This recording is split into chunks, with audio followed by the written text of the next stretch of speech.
So we'll continue with work energy and power from where we stopped in the last class. So I think, yeah, we had to start with work energy theorem. And the सबसे important theorem है work energy और power के chapter का. So work energy theorem, what does it say is,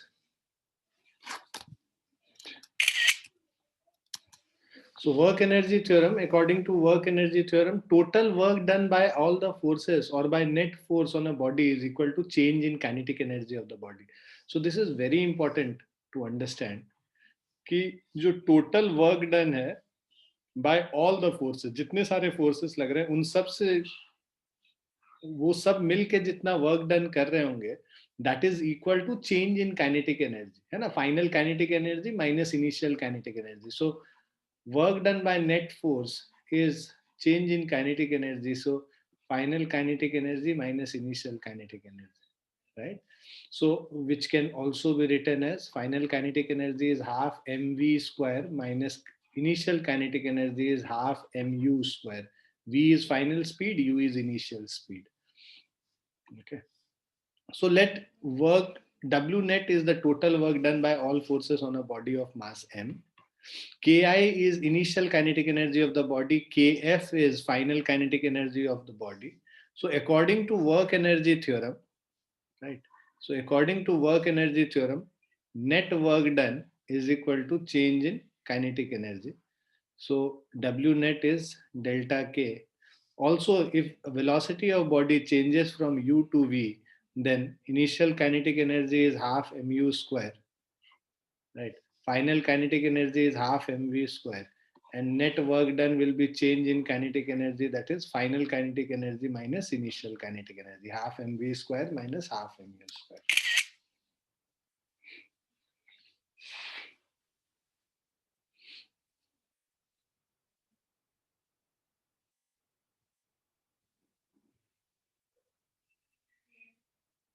Sir, Yes, so u and v are both are the velocities of body.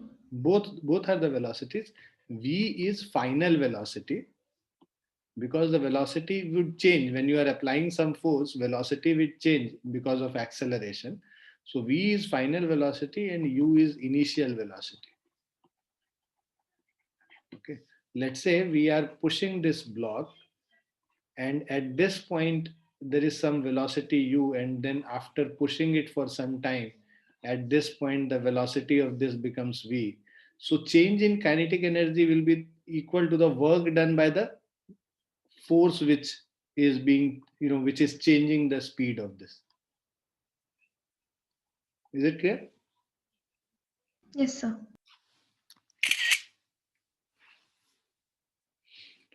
Now, proof of work energy theorem is not very important for you.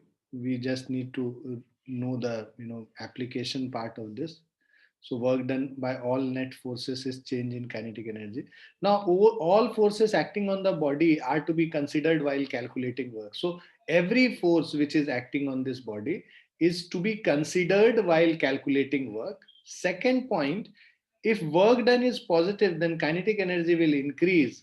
Negative work leads to decrease in kinetic energy. So if work done is positive, so I am saying work done is final kinetic energy minus initial kinetic energy. So if work done is positive, that means final kinetic energy is greater than kinetic energy, initial kinetic energy. And if work done, that is final minus initial, is negative, that means final kinetic energy is less than initial kinetic energy. So that is what is written. Negative work done, decrease in kinetic energy. Positive work done, then kinetic energy will increase. Zero work implies that kinetic energy of body does not change. So zero work means kinetic energy does not change.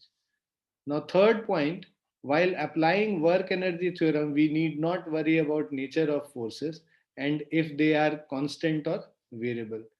Fourth, while particle moves from one point to another, we do not consider what happens to various energies, including kinetic energy of particle during the motion, but consider only kinetic energy at initial point and final point.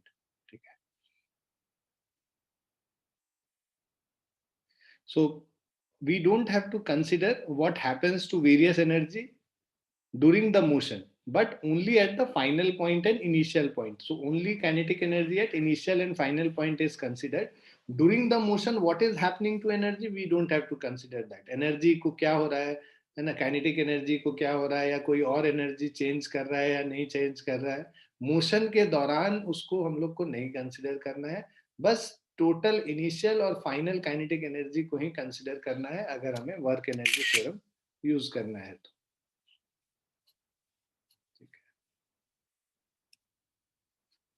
Now let us do some questions to understand the concept. So 19th one is saying minimum stopping distance for a vehicle of mass m moving with speed v along a level road will be mu is the coefficient of static friction between tires and the road. Let's say this is the vehicle. Minimum stopping distance is, let's say, s. Okay. And mu is the coefficient of static friction between the tire and the road. So let's say mu n will be the friction force which is acting here, right? ये n हो गया, इसका मास m है तो mg wait हो गया. So F is equal to friction force, F is equal to mu mg हो जाएगा. So work done is equal to change in kinetic energy, right? So work done is, right? So work done by all the forces. Work done by all the forces means work done by friction plus work done by N, normal reaction, plus work done by mg, right, is equal to change in kinetic energy, that is final kinetic energy minus initial kinetic energy. So initially the body is moving with speed v, finally its speed becomes zero because it comes to rest, है ना. Stopping distance निकालना है, मतलब बाद में body rest पे आ जाएगा. तो final kinetic energy is half into M into zero square minus half into M into V square. ठीक है. अब फ्रिक्शन फोर्स जो है ना, इसका डायरेक्शन देखो ऑपोजिट है, डिस्प्लेसमेंट इधर हो रहा है. तो F, so work done due to friction is negative minus F into S.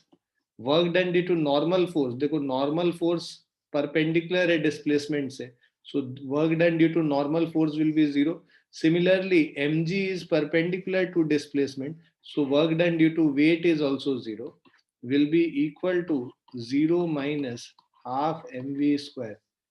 So minus of fs is minus half mv square, minus minus gone, s is equal to 1 by 2 mv square divided by f. So this is mv square by 2. F क्या है? Friction force mu mg के बराबर. Let us replace it. M and M gets cancelled, so this becomes v square by 2 mu g, right? So minimum stopping distance is v square by 2 mu g. Is it clear? Yes, sir.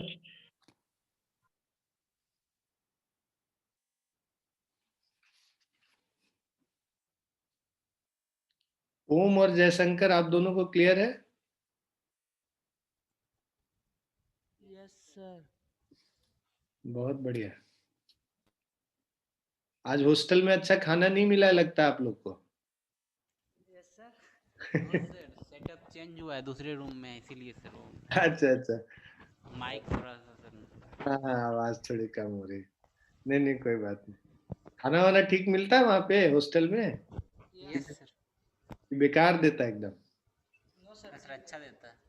चलो बढ़िया, तो हम भी आएंगे hostel में, खाएंगे फिर तुम्हारे साथ. यस सर, आइए. चलो ये कोरोना ठीक हो तब तो जाएं कहीं. यस. चलो नेक्स्ट चलते हैं. 19th के बाद 20th. So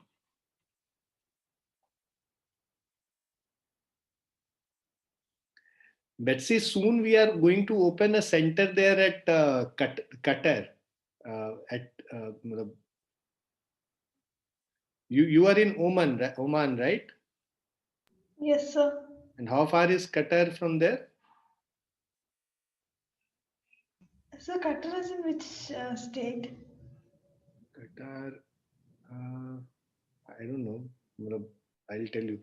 Uh, it's near Dubai only, I suppose. But I'll see. I don't know exactly. Chalo. So under the action of a force, a 2 kg body moves such that its position x as a function of time t is given by x is equal to t cube by 3. Right. So under this action of force, we have a body which has a mass 2 kg moves such that its position x as a function of time t is given by x is equal to t cube by 3. So x is dependent on time, where x is in meter and t is in second. The work done by the force in the first 2 seconds is given as, so work done we have to find. So first see x is equal to t cube by 3, इससे velocity हम निकाल सकते हैं. So v is equal to dx upon dt. So t cube by 3, I'm sorry. So this will be equal to, if we differentiate it, 3t square by 3. So that means t square. So v is equal to t square. So at first 2 seconds, matlab at t is equal to 0, initial speed will be equal to 0, and at t is equal to 2 seconds, v is equal to 2 square, that is 4 meter per second. Okay. Now work done by the force,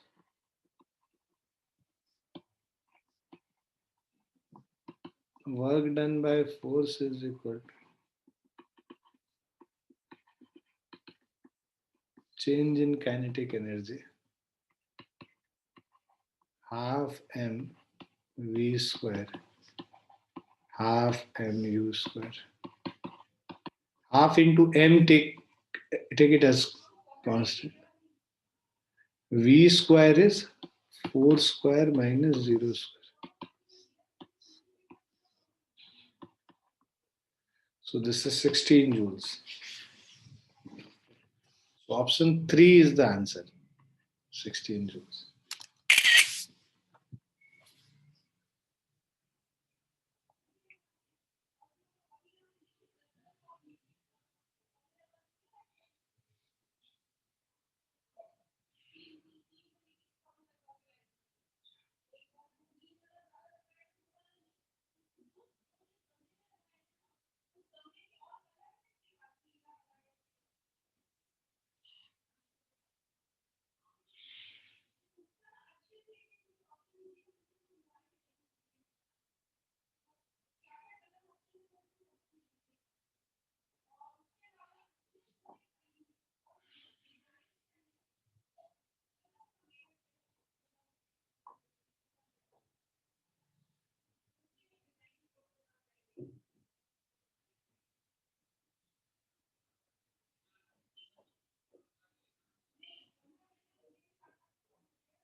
लिख लिया आप लोगों ने, समझ लिया? Let's go to the next one. Yes. So an object of mass 5 kg, so an object which has a mass of 5 kg falls from rest through a vertical of 20 meter and reaches a velocity of 10 meter per second. So initially the velocity is 0 and finally it is 10 meter per second. And how much distance does it fall through is 20 meter. How much work is done by the push of the air on the object? So work done will be equal to, now change, so see. So when an object is falling down, right, the force which is acting on this object while it is falling down, let's say when the object is somewhere here, So there will be one force which is acting downward. This is the gravitational force mg, and then this is this drag of air which will be opposing this, है ना, resistive force जो होगा F air का.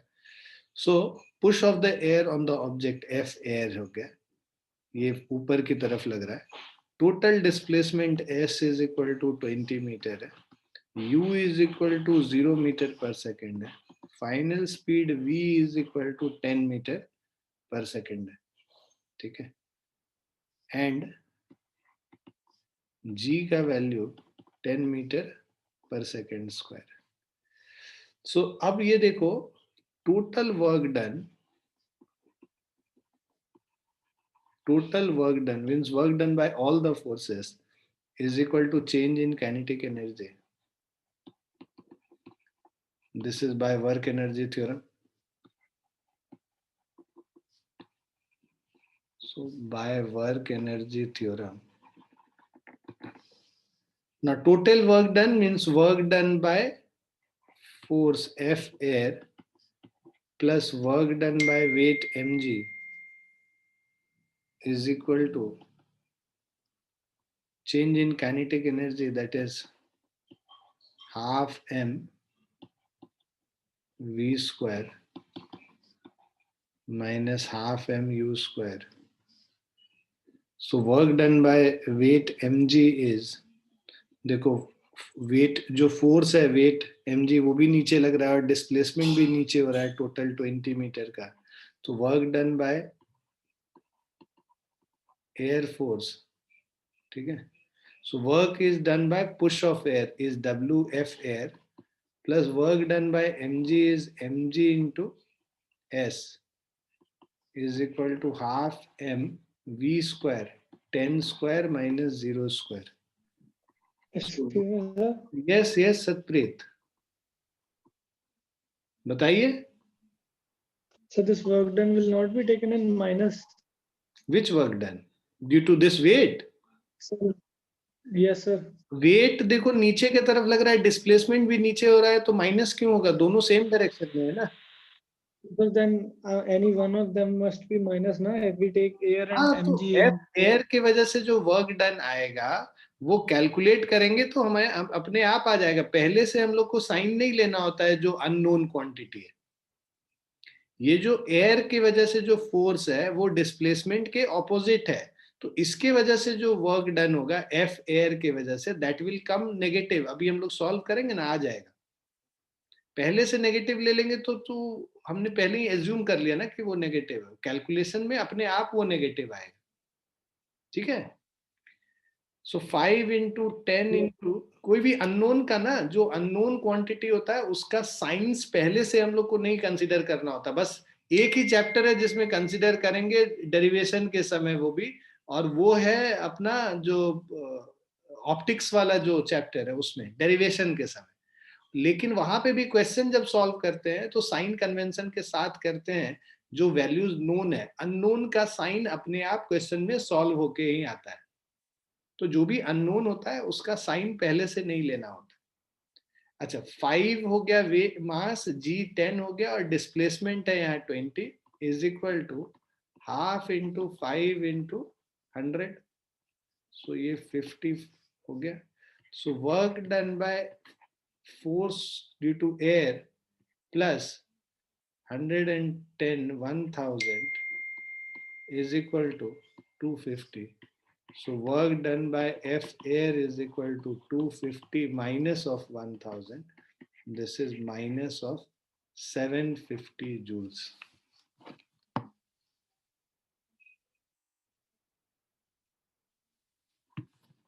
देखो अपने आप negative आ गया ना सतप्रीत. Yes, sir. तो वो अपने आप, अगर तुमने पहले ही साइन कंसिडर कर लिया कि तुमने मान लिया वर्क डन नेगेटिव है, तो वर्क डन जो आएगा वो तुमको प्लस 750 आएगा. तो तुमको फिर लिखना पड़ेगा कि since work done is negative so it is equal to minus 750. ठीक है. तो यहाँ पे जो ये दे रखा है ये मैग्नीट्यूड दे रखा है 750 जूल्स. तो हम लोग ये आंसर करेंगे 750.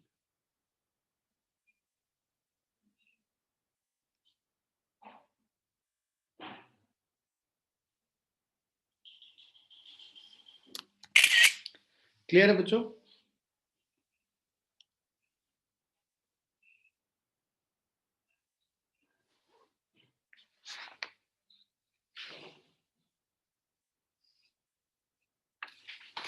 Is it clear to everyone? Next पे चलते हैं.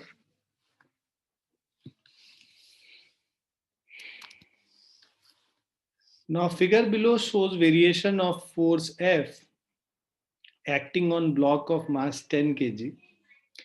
If at x is equal to 0, velocity of block is 5 meter per second. What is velocity of the block at x is equal to 20 meter? ठीक है, तो x is equal to 0 पे velocity 5 meter per second है और x is equal to 20 पे हम लोग को velocity निकालना है. फोर्स जो है 40 न्यूटन है. Variation of force acting on block. Force क्या है? डिस्प्लेसमेंट के साथ चेंज कर रहा है. तो वर्क डन क्या होता है? Work done is F X graph का जो एरिया होता है, area under the force displacement graph is equal to work done. Graph में वर्क डन क्या होता है? Work done is equal to area under F X graph, area under F X graph and X axis. X axis और F X graph के बीच का जो area है that is equal to work done. So this is equal to half into base. Base कितना है? 20 और height कितना है? 40. सो ये 10 क्या हो गया? 400 जूल्स हमारा वर्क डन हो गया. So from work energy theorem, अब हम लोग वर्क एनर्जी थ्योरम लगा लेंगे. तो वर्क एनर्जी थ्योरम कहता है कि work done is change in kinetic energy.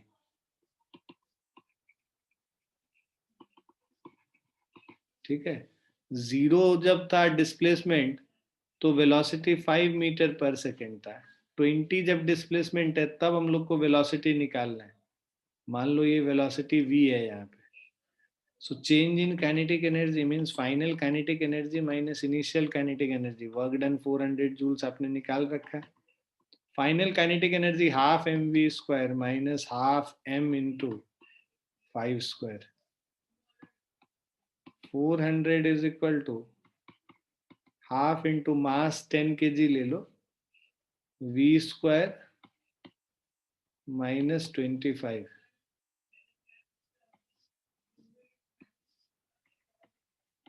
400 is 5, v square minus 25. 400 by 5 is v square minus 25.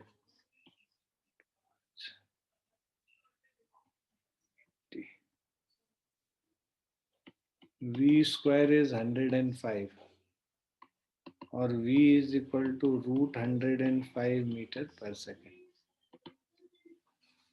Clear है बच्चों? Yes, sir. 10.25 meter per second.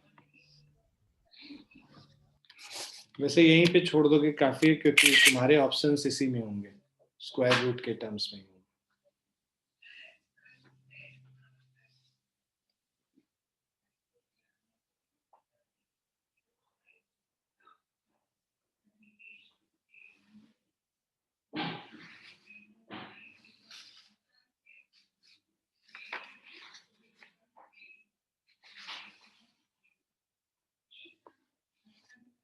Clear है बच्चों?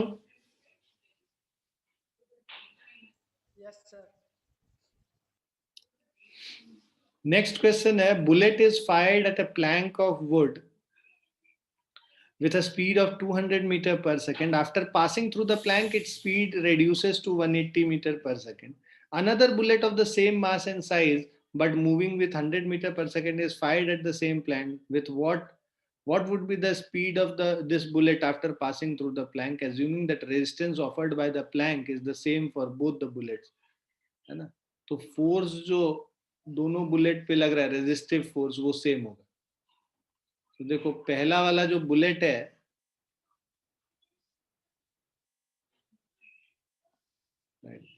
सो ये इनिशियल स्पीड इसका 200 मीटर पर सेकेंड है. और जब ये बुलेट इसके अंदर है तब जो इस पे रेजिस्टिव फोर्स लग रहा है, मान लो F लग रहा है, राइट, और इसका फाइनल वेलोसिटी u1 और ये v1 is equal to 180 metre पर सेकेंड है। दूसरा केस, एक और बुलेट है यहाँ पे, इनिशियल स्पीड इसका 100 मीटर पर सेकेंड है, इसका फाइनल स्पीड हम लोग को निकालना है, v2 हम लोगों को निकालना है, ठीक है, और इस पे पीछे की तरफ जो रेजिस्टिव फोर्स लग रहा है वो सेम लग रहा है। तो बिकॉज जो प्लैंक का विड्थ है ना, प्लैंक का विड्थ है, ये सेम होगा दोनों केस में, तो वर्क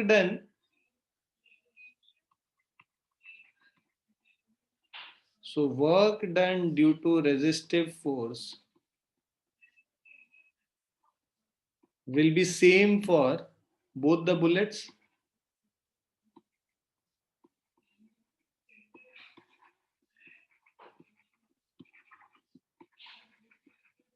क्यों सेम होगा? क्योंकि यहाँ पे दे रखा है resistance offered by the plank in the same for both the bullet, और जो दूसरा बुलेट है उसका मास और साइज दोनों सेम है, ठीक है ना।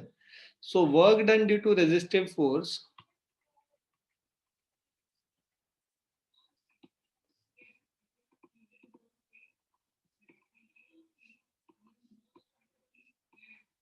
for first bullet will be equal to half m v1 square minus half m u1 square. So this is half into mass m common ले लो, v1 square minus u square, u1 square 180 square minus of 200 square, ठीक है, और work done on second bullet, ठीक है। So work done due to resistive force for second bullet is half m v2 square हम लोग को निकालना है minus of half m 100 square, ठीक है। अब इन दोनों को कम इक्वेट कर दो, ये equation 1 equation 2,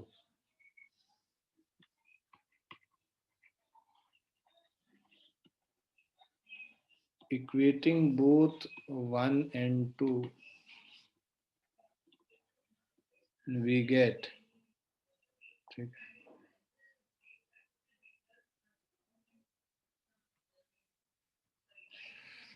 so equating first and second हम लोग को क्या मिल जाएगा, जो half m v square, sorry half m v square minus 100 square is equal to half m 180 square minus 200 square.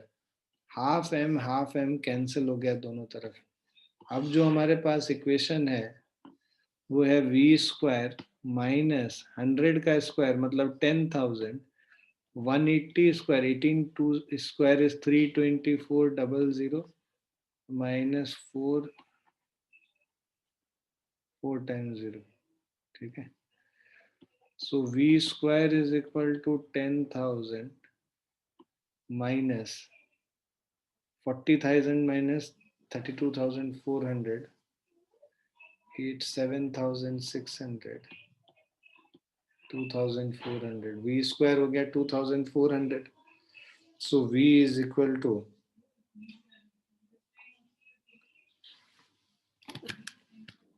ये कुछ गड़बड़ तो नहीं किया हमने,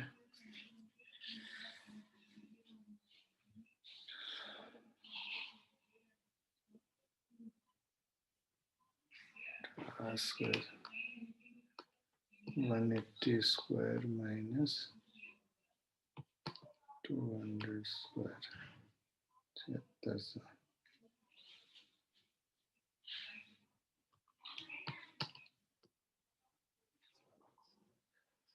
So V is equal to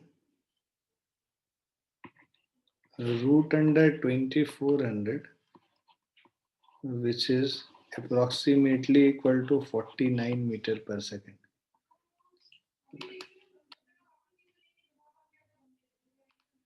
49 square 2401 होता है, ये रूट अंडर 2400 है, तो अप्रोक्सीमेटली 49 मीटर पर सेकेंड ही है। क्लियर है बच्चों? Yes, sir. Yes, sir.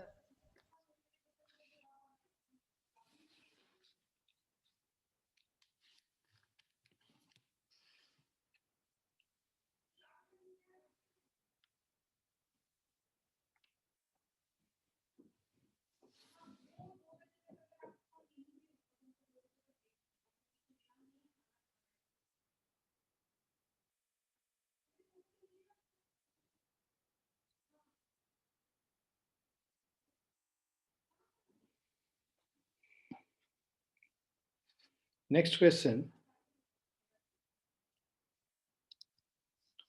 A block of mass 4 kg is dragged 2 meter along a horizontal surface by a force of 30 Newton acting at 53 degree to the horizontal. Initial speed is 3 meter per second. Mu k is 1 by 8. Find its final speed. ये खुद से attempt करो. Easy है ये.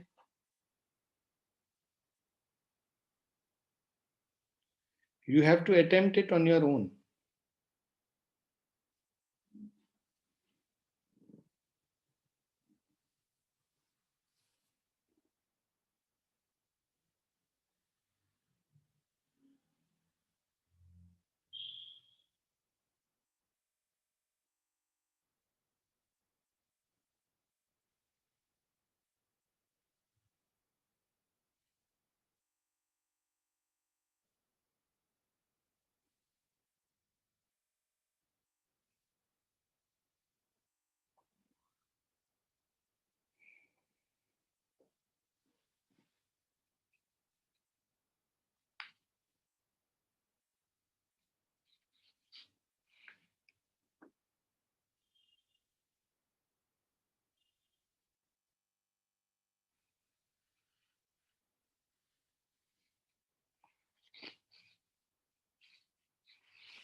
चलो मैं बताता हूँ इसमें क्या करना था. Block of mass 4 kg is dragged 2 metre.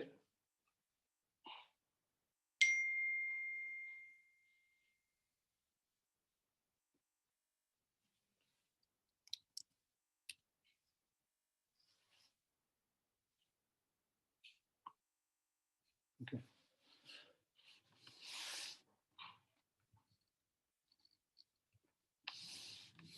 So a block of mass 4 kg is dragged 2 meter along a horizontal surface by a force F is equal to 30 Newton. तो ये देखो ये force F is equal to 30 Newton है. इसके दो component है. ठीक है. एक वर्टिकल कंपोनेंट और horizontal component. Horizontal component F cos 53 degree हो गया और vertical horizontal component F cos 53 degree और vertical component F sin 53 degree. इस पे वेट इसका mg होगा नीचे और नॉर्मल रिएक्शन n होगा ऊपर, है ना. और इसमें so a block of mass 4 kg is dragged 2 meter along a horizontal surface by a force of 30 Newton acting at 53 degree to the horizontal. Initial speed is 3 meter per second and mu k is 1/8. मतलब friction भी है तो उसमें जो friction force होगा F के, this is mu के into N. ठीक है. सो ये एक फ्रिक्शन फोर्स भी इस पे लग रहा है पीछे की तरफ. तो these are the total forces which are acting, right. अब हम लोग को ये निकालना है find its final speed. Initial speed दे रखा है मतलब u is equal to 3 metre पर सेकेंड दे रखा है, हमें v निकालना है. So work done by all the forces will be equal to change in kinetic energy.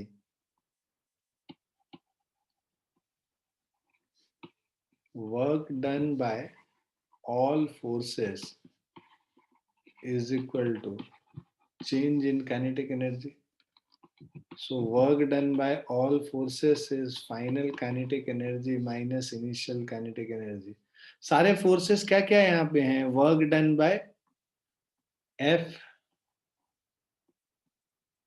है ना, F perpendicular और F horizontal. F vertical कर लो plus work done by F horizontal, work done by N, work done by mg and work done by friction force is equal to half mv square half mu square. Values put कर लेते हैं. Vertical force F sin 53 degree है. अब देखो displacement तो इधर हो रहा है ना, 2 मीटर अलोंग हॉरिजॉन्टल सरफेस, तो डिस्प्लेसमेंट इधर हो रहा है s is equal to 2 metre. और जो परपेंडिकुलर फोर्सेस है मतलब जो वर्टिकल फोर्स है उसकी वजह से वर्क डन 0 होगा क्योंकि परपेंडिकुलर है ये 0. हॉरिजॉन्टल फोर्स की वजह से वर्क डन क्या होगा? F cos 53 degree into 2. ठीक है. उसके बाद plus work done by normal reaction force. Normal reaction force भी वर्टिकली ऊपर लग रहा है, राइट. तो इसकी वजह से वर्क डन 0 होगा. mg भी वर्टिकली डाउनवर्ड है, इसमें वर्क डन 0 होगा. Plus work done by friction जो है ये नेगेटिव होगा, तो this is minus of mu के into N into 2 is equal to half mv square minus half mu square. अब देखो n का वैल्यू निकालोगे, n plus f sin 53 is equal to mg. So n plus f sin, तो n is equal to mg minus f sin 53. So n is equal to mg. mg नीचे की तरफ है wait 4 kg है, 4 into 10 minus f sin 53 degree 30 into sin 53 degrees 4/5. So 40 minus 24 is 16 Newton.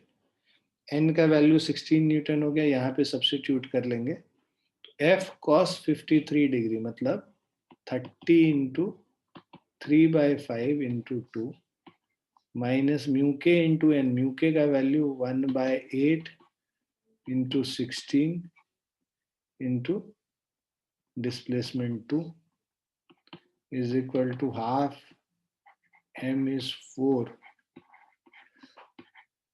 v square minus u square. U square कितना, initial speed is 3 metre पर second. ठीक है, 5 6 36 minus 4 is equal to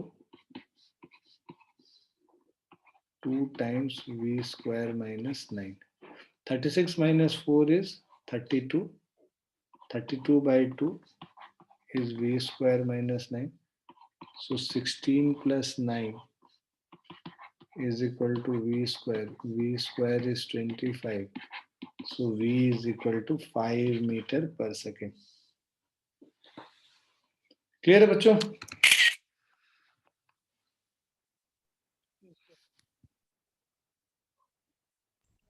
Yes, sir. बहुत ही simple था.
आ गया सबको समझ?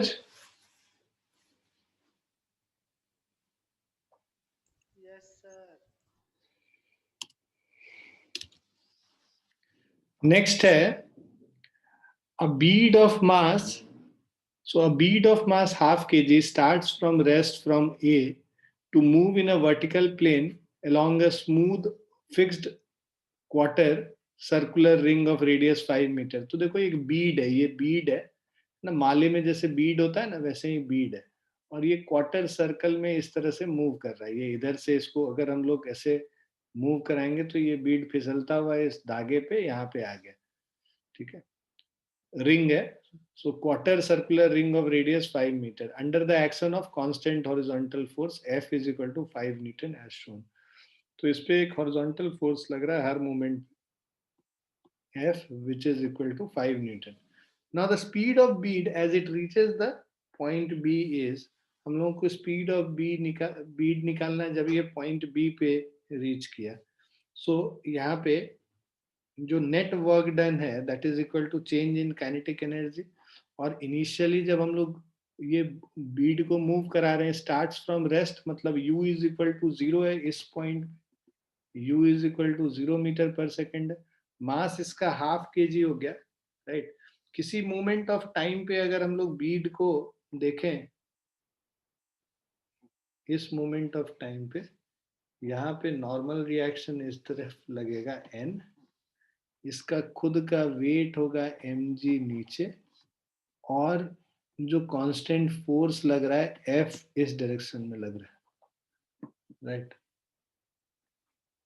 तो mg तो उधर ही लग रहा है जिधर डिस्प्लेसमेंट हो रहा है. डिस्प्लेसमेंट फाइनली इसका जो हो रहा है final displacement this is along this direction.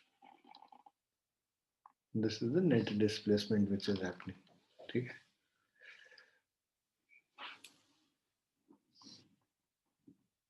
जब बी पॉइंट पे पहुंचा उस समय फोर्स क्या लग रहा था, एक एफ इधर लग, एन इधर लग रहा है, फोर्स एफ भी इधर लग रहा है और एम जी यहाँ पे लग रहा है, ठीक है ना।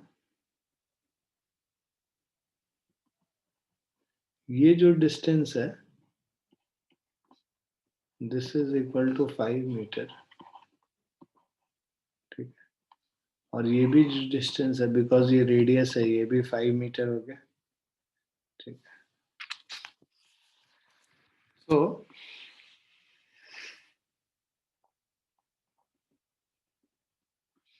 Work due to mg will be equal to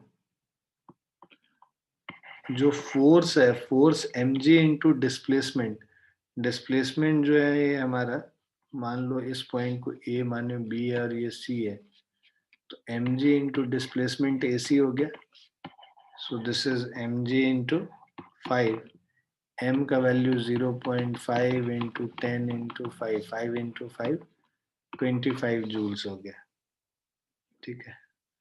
work done by normal reaction, देखो नॉर्मल रिएक्शन हर मोमेंट ऑफ टाइम पे डिस्प्लेसमेंट के परपेंडिकुलर है, work done by normal reaction is equal to 0 since n is always perpendicular to displacement s, ठीक है ना। force work done by force F is equal to force F into net displacement CB है, force constant है, CB हमारा ये फिर से 5 है, F इंटू 5 हो गया, ठीक है। F हम लोग लगा रहे हैं हर मोमेंट ऑफ टाइम पे 5 न्यूटन, 5 इंटू 5 ये भी 25 जूल्स हो गए। So by work energy theorem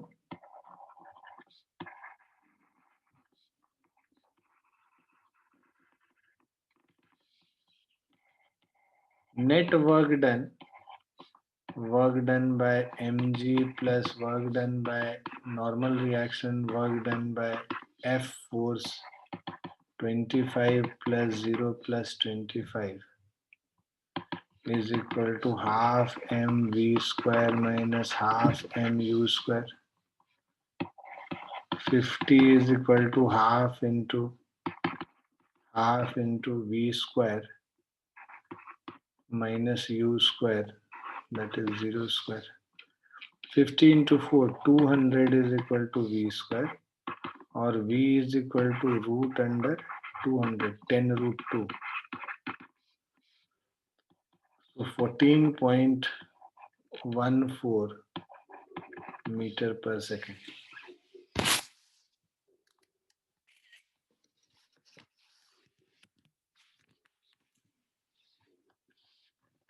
clear है बच्चों?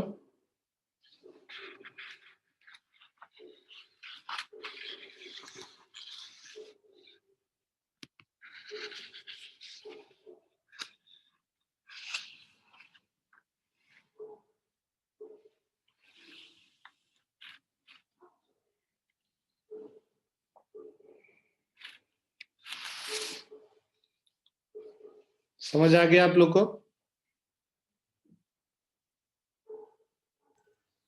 Yes, sir.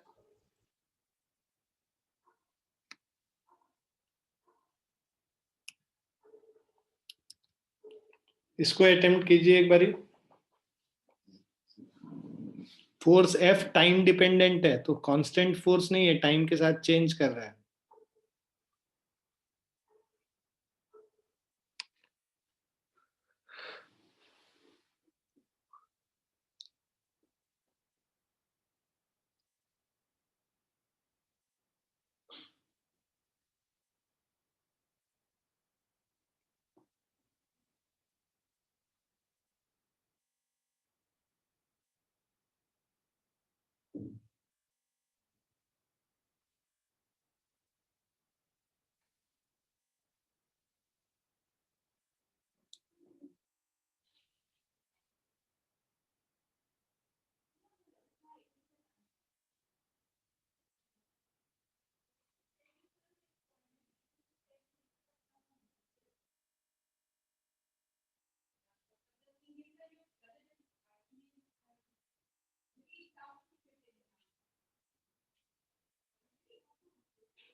देखो क्या कह रहा है इसमें, the force F is equal to 2t² is applied on the 2 kg block. Force F is equal to 2t² means mass into acceleration is 2t². A is equal to 2t² by m. Mass 2 kg दे रखा है, मतलब 2t² by 2, ये cancel हो गया, t² हो गया. A क्या है हमारा, dv upon dt is equal to t² हो गया, dv is equal to t² dt. ठीक है, सो dv is equal to t² dt. अब हम लोग क्या करेंगे ना, ये कह रहा है is applied on a 2 kg block, then find out the work done by this force in 2 seconds initially at time t is equal to 0, block is at rest, मतलब u इज इक्वल टू 0 दे रखा है, हम लोग को work done निकालना है, right. सो पहले हम लोग वेलोसिटी निकाल लेते हैं 2 seconds में कितना हो जाएगा. तो आप ये देखो कि वेलोसिटी 0 से लेके v हो रहा है, टाइम कितना हो रहा है 0 से लेके t टाइम, मतलब 0 से लेके 2 seconds हो रहा है. तो dv इज, इसका जो लिमिट 0 से v हो गया, इसको इंटीग्रेट कर दिए, t² का इंटीग्रेशन t³/3, लिमिट 0 से 2 कर रहे हैं. अब ये वैल्यूज पुट करेंगे, so this is v minus 0 is equal to 2³ minus 0³ divided by 3, so 8/3, v is equal to 8/3 meter per second. Now work done is equal to change in kinetic energy.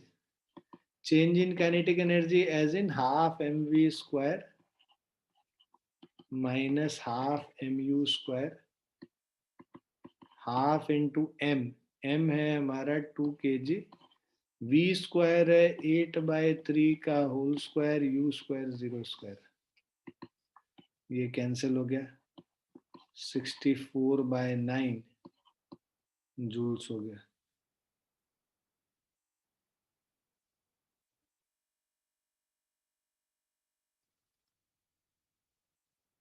Clear है बच्चों?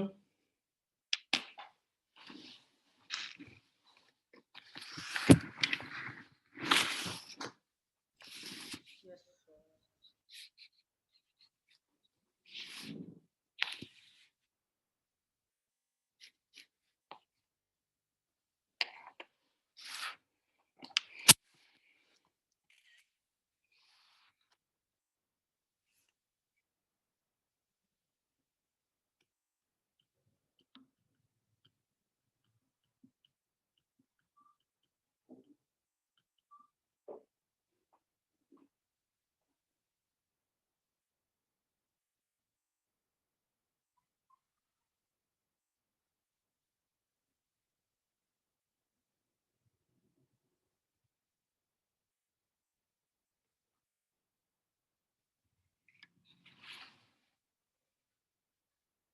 Next question,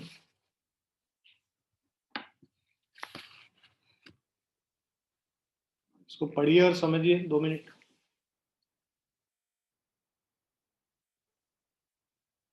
conveyor belt समझते हो ना, आटा चक्की में जाते होगे तो वो एक बेल्ट जैसा चलता रहता है जो कि 2 पार्ट ऑफ मशीन को साथ में रोटेट करता है ना. सबको पता है कन्वेयर बेल्ट क्या होता है? हाँ बच्चों, Yes, sir. ठीक.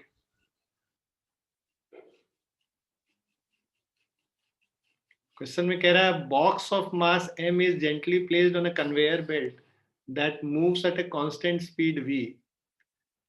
The coefficient of kinetic friction is mu k. How far does the block move before reaching its final speed? है ना? And when the box reaches its final speed, how far has the belt moved?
देखो इस question में क्या कह रहा है, box of mass m is gently placed on a conveyor belt that moves at a constant speed v। तो ये जो कन्वेयर बेल्ट है ना, ये कन्वेयर बेल्ट ये v स्पीड से मूव कर रहा है, ठीक है। तो जिस समय तुमने बॉक्स को इसके ऊपर लाके रखा होगा उस समय बॉक्स का स्पीड 0 था, कन्वेयर बेल्ट का स्पीड v था। तो अब ये बॉक्स क्या है, बिकॉज ऑफ फ्रिक्शन, अब फ्रिक्शन क्या करेगा, इसको साथ में लेके जाने की कोशिश करेगा और इसके स्पीड को जो कि इनिशियली 0 था बाद में इंक्रीज करके जो कन्वेयर बेल्ट का स्पीड है उतना स्पीड इसमें ला देगा, मतलब ये v स्पीड से मूव करने लगेगा। जब ये v स्पीड से मूव करने लगेगा तो कन्वेयर बेल्ट और इसके बीच में कोई भी रिलेटिव मोशन नहीं हो रहा होगा, and that is the final state basically. So before reaching its final speed, मतलब ये 0 से लेके इसका स्पीड जो v तक हो गया उस दौरान ये बॉक्स कितना मूव किया है ये हमें निकालना है, ठीक है। So let's say box d distance move किया है, राइट, और जो हॉरिजॉन्टल डायरेक्शन में फोर्स लग रहा है बस Fk लग रहा है, बाकी तो वर्टिकल डायरेक्शन में लग रहा है। Work done by all the forces is equal to change in kinetic energy, all the forces मतलब work done by n plus work done by mg plus work done by kinetic friction. Change in kinetic energy is half mv square minus half m into 0 square। अब यहाँ पे देखो कि n के वजह से work done 0 है, mg के वजह से 0 है, फ्रिक्शन फोर्स के वजह से म्यू के इंटू n के बराबर है, is equal to half m v square. u square तो 0 हो गया ना, तो इसीलिए यहाँ पे 0 ही कर दिया है हम लोगों ने। अब म्यू के n का वैल्यू mg है,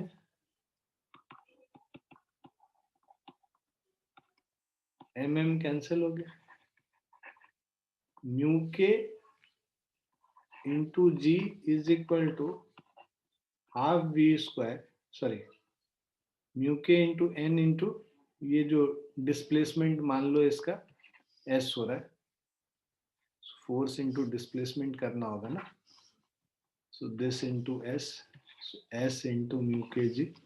सो जो डिस्प्लेसमेंट है this is v square by 2 into mu के जी।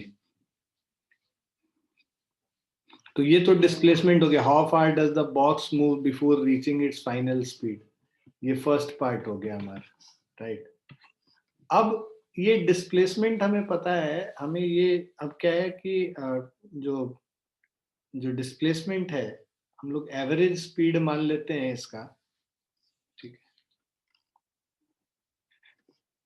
Displacement s is equal to v average into time t, s is equal to average speed क्या हो जाएगा 0 plus v by 2 into time t।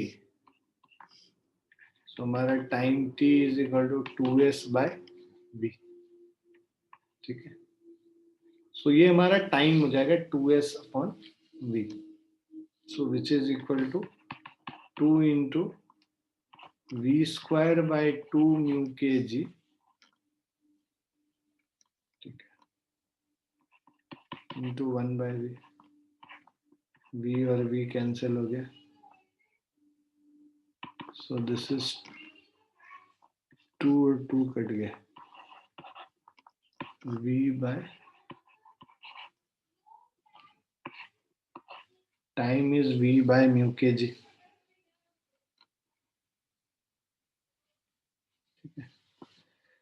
So time v by mu के G हो गया। इस time में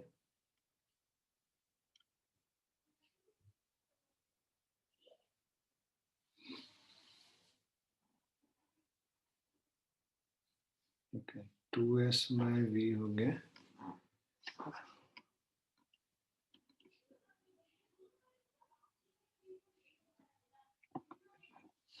अब हमें निकालना है when the box reaches it's final how far has the belt move. Belt तो यूनिफॉर्म स्पीड से मूव कर रहा है, तो डिस्टेंस मूव्ड बाय बेल्ट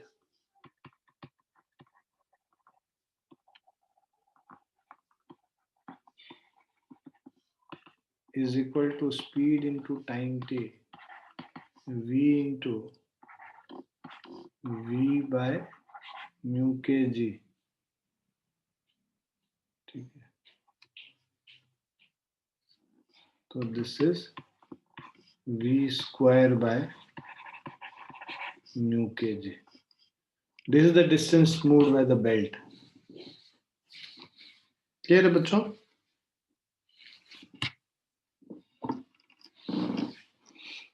आ गया समझ में?